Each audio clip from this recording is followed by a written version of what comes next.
Bienvenue à tous dans la deuxième partie de cette vidéo pour traiter du module relais 1.2 de chez Victreetech qui va nous permettre d'arrêter notre imprimante, de couper le courant lorsque l'impression est terminée. Donc on va voir dans un premier temps les branchements, puis le firmware, et ensuite on fera un test et on vérifiera l'efficacité du module.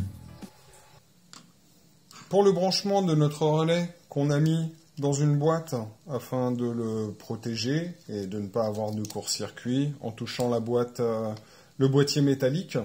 On l'a mis dans une petite boîte. Il n'y a pas grand-chose à faire. Le branchement est très simple. On va simplement déconnecter les câbles positifs et négatifs qui viennent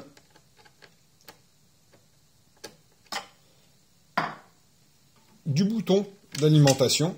Donc ces câbles-là partent le long de la machine et arrivent au niveau du bouton d'alimentation. On va remplacer cette connexion par le câble fourni de Victreetech. Donc je vous conseille d'étamer les fils parce qu'ils sont pas... Voilà, ils sont en cuivre, c'est très fin, et puis donc soit vous les étamez, soit vous mettez des cosses directement. Meilleure option, les cosses d'ailleurs. On va placer nos câbles à la place du câble qu'on a enlevé. On respecte la même polarité.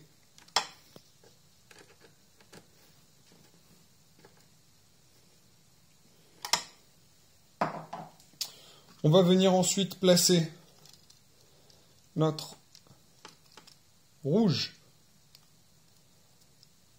et notre noir comme ceci.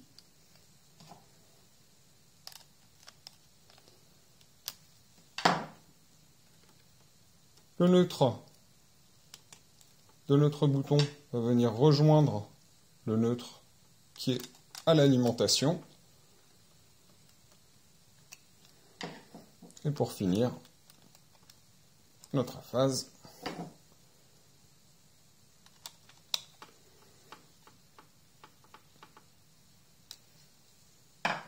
Et voilà, ce qui va nous servir d'interrupteur, de deuxième interrupteur, commandable par la carte mère. On a choisi d'utiliser une pin qui n'est pas utilisée aujourd'hui dans notre configuration. C'est la thermistance du deuxième extrudeur. Donc le Temp 1 dans Marin. Donc pour plus de clarté, voilà, elle se positionne ici sur la carte mère. Elle est notée TH1. Donc on a la thermistance du bed, la thermistance de notre extrudeur principal et la thermistance du deuxième extrudeur, mais on n'en a pas.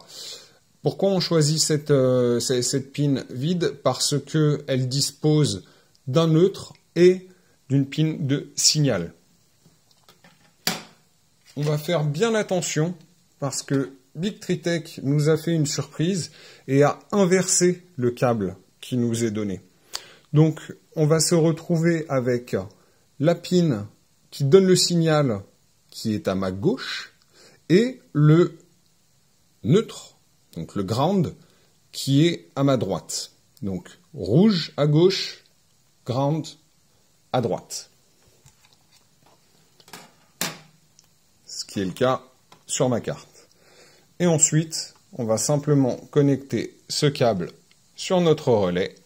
Et quand notre relais est dans ce sens, on garde rouge à gauche, ground à droite. Pour inverser le câble, c'est très très simple. Il faut juste faire un petit peu attention. Hop là. Vous prenez une aiguille ou un outil très très fin et vous allez venir le faire glisser dans l'ouverture. Ça va rabattre la pin qui permet d'empêcher le câble de partir. Et vous faites ça pour les deux.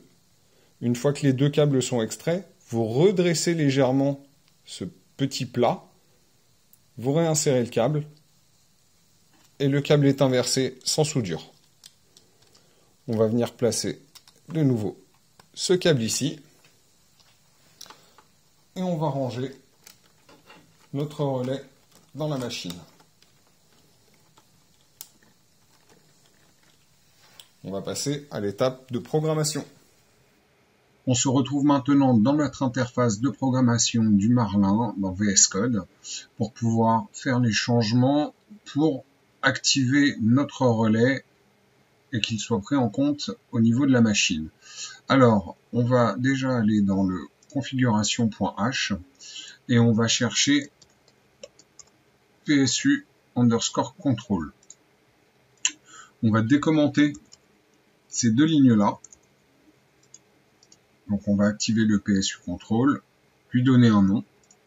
On va ensuite changer le state de low à high. Et on va laisser tout le reste désactivé. On ne va pas activer le auto power control parce que si on décommente cette ligne-là, notre machine s'éteindra automatiquement au bout du timeout qui est défini ici. Donc on peut éventuellement penser à le faire si on souhaite que la machine s'éteigne au cas où on n'aurait pas intégré de code dans notre G-code au bout de X heures. Mais je recommande pas de le faire puisqu'on ne sait jamais la durée d'une impression ou ce qu'on voudrait faire et ce serait dommage que la machine s'éteigne qu'elle s'éteigne toute seule. Sachant que quand j'ai testé cette option décommenter, je me suis aperçu que le timeout n'était pas effectif si la machine était active. Donc si on lance une impression, admettons qu'on allume l'imprimante et que tout de suite on lance une impression, il y aura pas la machine ne s'éteindra pas. Par contre, celle-ci s'éteindra au bout de 30 secondes d'inactivité, d'après ce que j'ai pu comprendre lors de mes tests. Il n'y a rien à faire dans le configuration advance.h. On va passer au pin.h pour notre carte SKR. Donc là où on avait modifié tout à l'heure, dans la première partie de la vidéo, le power detector et on avait mis nos commentaires ici, sachant qu'on va utiliser la P100, donc qui est la power loss pin pour notre UPS. Il va falloir configurer le PSN pin pour notre relais. Notre relais va être utilisé comme on l'a configuré, à savoir sur la pin de la deuxième thermistance. Et la pin pour la deuxième thermistance se situe un petit peu plus bas.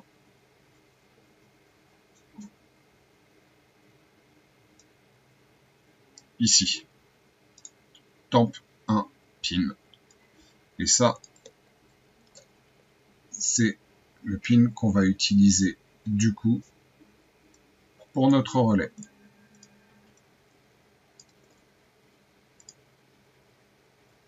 On peut sauvegarder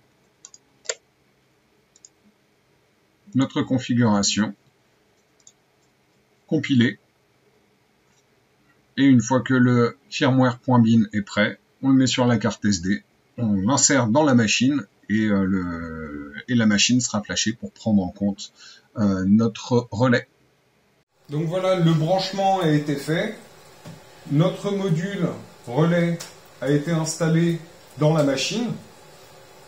J'ai intégré le G-code avec la ligne de commande M81 qui à la fin en fait de l'impression va permettre d'envoyer le signal sur le pin correspondant sur la carte mère pour éteindre l'imprimante.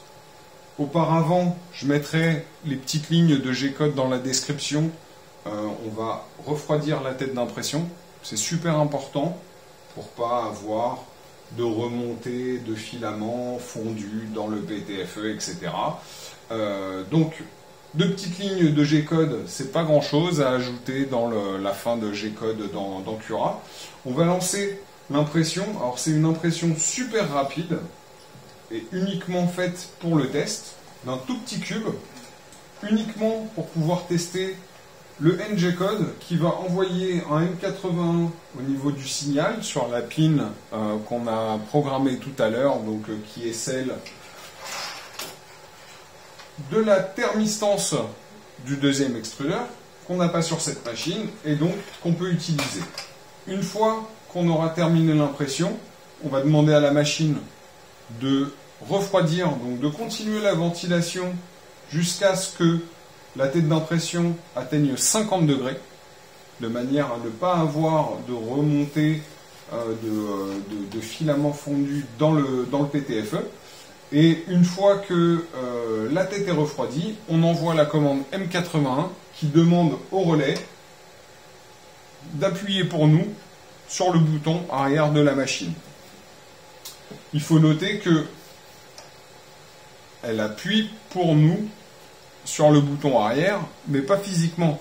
Elle va faire l'interface au vu du branchement qu'on a fait tout à l'heure, à savoir faire le relais entre l'alimentation, la carte mère et le bouton. Donc, elle remplace le bouton au niveau logiciel. C'est très important parce que finalement, notre bouton reste allumé. Mais tout le reste de la machine va s'éteindre. Donc, on a notre mini-cube.